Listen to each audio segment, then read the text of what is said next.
Assalamualaikum warahmatullahi wabarakatuh. Perkenalkan, nama saya Salsabila Auraidayah dengan NIM 082011333039.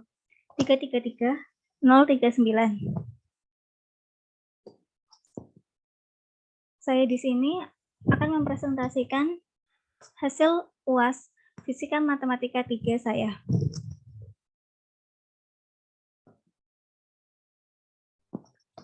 Berikut adalah soal UAS ujian akhir semester Fisika Matematika 3 yang diberikan.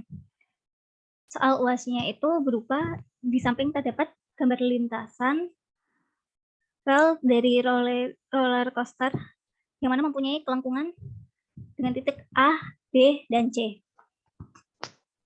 Dari gambar ini kita disuruh yang pertama itu untuk membuat asumsi persamaan kelengkungan dari A sampai B. Kemudian yang kedua yaitu kita disuruh untuk membuat asumsi persamaan kelengkungan dari B sampai C. Boleh juga melakukan pendekatan persamaan polinom non-linear untuk menunjukkan bahwa asumsi persamaan yang Anda buat mirip dengan gambar untuk soal nomor 3, maka yaitu mencari jarak antara B dan C, jarak B ke C dengan menggunakan persamaan asumsi yang ada tadi. Dimana untuk nomor 3 ini, persamaan asumsinya itu berdasarkan persamaan nomor 2. Dari persamaan kelengkungan, dari asumsi persamaan kelengkungan antara B sampai C. Kemudian yang di nomor 4, jika ada orang berseluncur, anggap tanpa hambatan dari A ke B, cek apakah persamaan yang Anda punya adalah persamaan yang membuat waktu orang tersebut sampai di B paling minimal. Dan untuk soal nomor 4 ini menggunakan asumsi persamaan kelengkungan antara A sampai B, yaitu pada soal nomor 1. Metode yang digunakan untuk mencari kelengkungan pada soal ini adalah metode kalkulus variasi, di mana biasanya kalkulus variasi ini yaitu untuk menentukan nilai minimum dan nilai maksimum dari suatu integral tertentu pada suatu fungsi. Kalau di sini yaitu penyelesaian untuk mencari jarak minimum maksimum dan juga waktu minimum maksimum. Persamaannya merupakan Euler. Ini merupakan potongan dari merupakan gambar pada soal. Dan untuk pembahasannya pada soal yang pertama, kita disuruh untuk membuat asumsi persamaan kelengkungan antara A sampai B. Di soal tadi bisa kita misalkan, ini merupakan sumbu Y, dan ini merupakan sumbu X. Untuk soal yang pertama, tadi yaitu asumsi persamaan kelengkungan antara garis lengkung, di mana kita harus dapat mengasumsikan dari A sampai B. Untuk mengasumsikannya, kita dapat menggunakan jarak antara A sampai B, di mana merupakan jarak infinitesimalnya. Diperoleh rumus dx sama dengan v dt. Kemudian ds-nya itu sama dengan akar dari dx kuadrat ditambah dj kuadrat. Dan untuk persamaan distribusi, menggunakan distribusi Gaussian, untuk y-nya sama dengan e pangkat min x kuadrat. Kenapa menggunakan e? Karena ini merupakan kelengkungan, bukan garis lurus. Dan e ini merupakan eksponensial.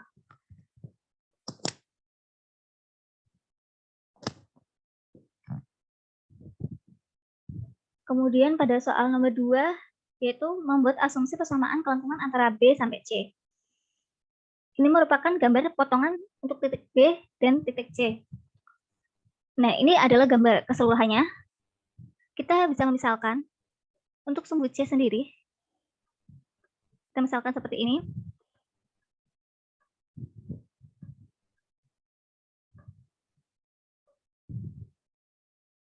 Dan seperti ini.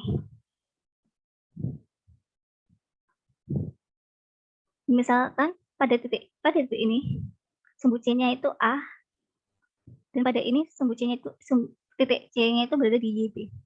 Maka untuk titik C dapat kita misalkan B. Nah, kemudian ini merupakan sumbu titik nolnya. Dan ini adalah titik di mana B berada. Misalkan ini merupakan P. Maka B-nya itu sama dengan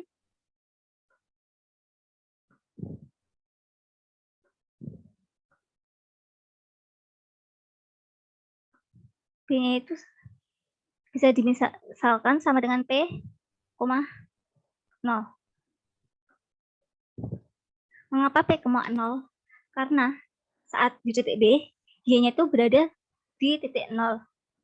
Seperti itu. Kemudian dari titik C-nya tadi sama dengan A, B.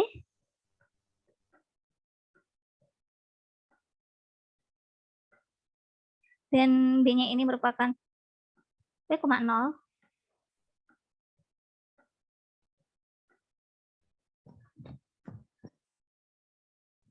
Maka kita bisa mengasumsikan untuk pelengkungan antara antara B sampai C, yaitu dengan persamaan Gaussian, didapatkan Y sama dengan B kali E pangkat min dalam kurung X min A kuadrat. Menggunakan E ini merupakan eksponensial dikarenakan bentuk lintasannya ini tidak berupa garis lurus.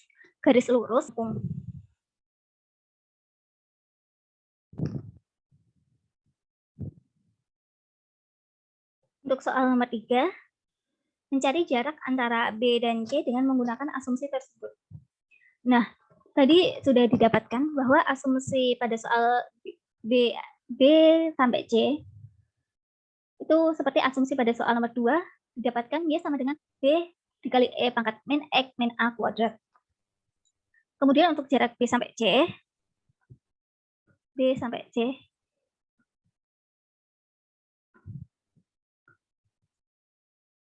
ini jarak itu dapat disimbolkan dengan huruf S.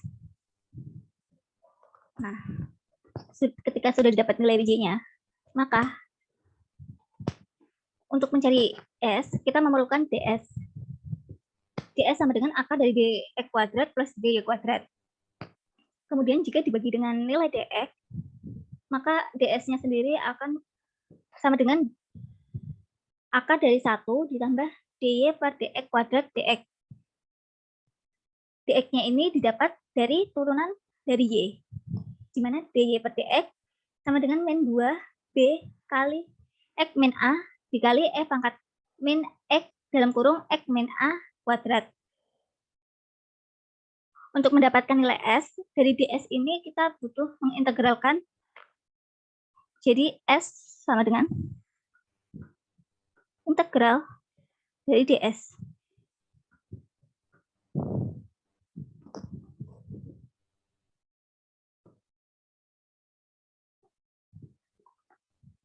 S sama dengan integral dari P sampai A. Kenapa kita milih P sampai A? Karena nilai X pada titik B dan titik C yaitu P dan A. Maka untuk batasnya, karena ini merupakan jarak, yaitu titiknya di titik X. Jadi kita memilih integral dari P sampai P hingga A dari ds, di mana ds sendiri tadi akar dari 1 ditambah dy per dx kuadrat dx.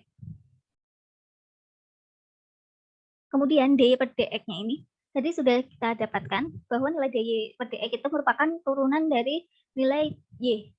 Di mana dy per dx-nya sendiri min 2 kali b kali x min a dikali e pangkat min x min a kuadrat. Jika dimasukkan, disubstitusikan nilai dy per dx-nya, maka S sama dengan integral dari P sampai A akar 1 ditambah dalam kurung min 2 kali B kali x min A dikali E min X min A dikuadratkan dx. Kita bisa menjabarkannya di kuadratnya ini. Jadi S sama dengan integral P sampai A akar dari 1 ditambah min 4B kuadrat X min A kuadrat E pangkat min X min A dikuadratkan dx. Seperti ini saja sebenarnya sudah boleh. Tetapi jika ingin meringkasnya, supaya lebih ringkas, itu bisa kita melakukan jadi U-nya sama dengan X min A. Berarti jika U sama dengan X min A, DU-nya sama dengan DX. Kenapa A tidak diikutkan? Karena A ini dapat merupakan bilangan. Dan ini sehingga didapat nilai S sama dengan integral P sampai A, akar dari 1 ditambah dalam kurung min 4 kali B kuadrat dikali U kuadrat dikali E pangkat min U kuadrat.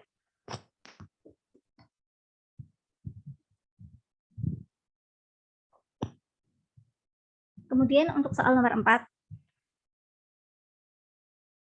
Jika ada orang berseluncur, dianggap tanpa hambatan dari A ke B. Dari A ke B. Cek apakah persamaan yang Anda punya adalah persamaan yang membuat waktu orang tersebut sampai di B paling minimal. Jadi, misal tanpa hambatan, maka Y-nya itu sama dengan 0. Y sama dengan 0. Dan V-nya juga sama dengan 0.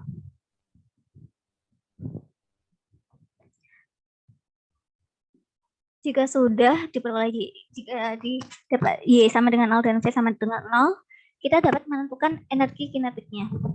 Di mana energi kinetiknya yaitu E sama dengan setengah mv kuadrat min mgj sama dengan 0. Dikarenakan Y tadi sama dengan 0,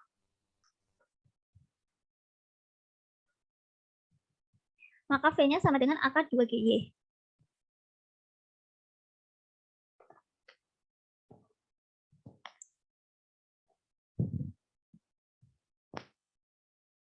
Kemudian untuk lintasan waktu minimum yang dicari bentuk fungsionalnya dapat dituliskan I sama dengan integral dari dt sama dengan integral dari ds per V. dt itu bisa juga sama dengan ds per V.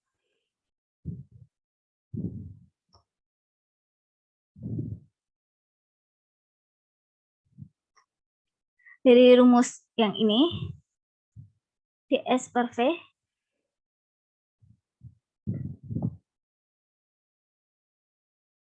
kita misalkan kita mengambil Y itu sebagai nilai variabel bebasnya ya.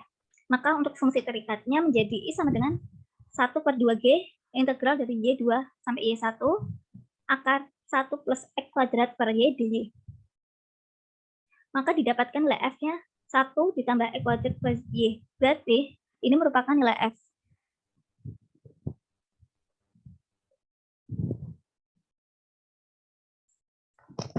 Dari hasil nilai F tadi ketika sudah diperoleh, maka kita dapat mensubstitusikan nilai fungsi F ke dalam persamaan Euler.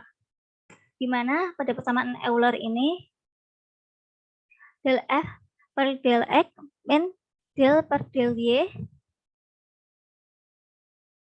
del F per del X sama dengan 0. Kita masukkan nilai F-nya tadi, yang mana F sendiri itu 1 ditambah akar dari 1 ditambah X kuadrat per Y. Ini kita substitusikan ke sini.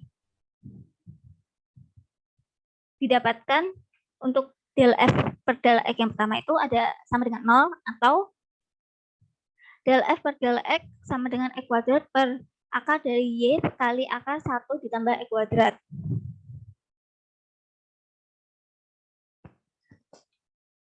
Nah, ketika sama dengan 0, maka C-nya ini berarti kan sama dengan 0. Maka kita pilih yang del F per del X-nya itu sama dengan X kuadrat per akar Y dikali akar 1 tambah akar 2 kuadrat.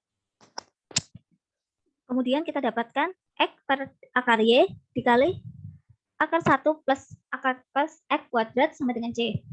Maka dx-nya itu sama dengan dy akar C kuadrat per 1 min C kuadrat Y sama dengan Y dy per akar Y per C kuadrat min Y kuadrat. Dimana itu tadi merupakan persamaan yang membuat orang tersebut sampai di nilai B paling minimal.